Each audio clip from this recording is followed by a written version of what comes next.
လူဘဝမှာရုပ်အစဉ်အင်္ဂါဘလောက်ပဲချောချောပစ္စည်းဥစ္စာတွေဘလောက်ပဲပေါ်ပေါ်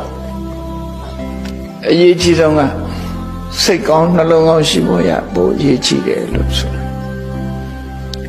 စိတ်ကောင်းနှလုံးကောင်းဆိုတာဟာရှားပါပစ္စည်းလို့ပြောရမှာဖြစ်တယ်လူတွေကမလှလှအောင်ဝတ်စားစေမှုနဲ့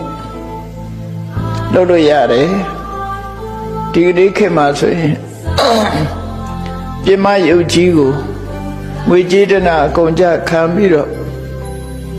ပြုပြင်ကြတယ်မလှတာကိုလှအောင်ပြင်ကြတယ်သို့တော့လှမှုမလှမှုဟာ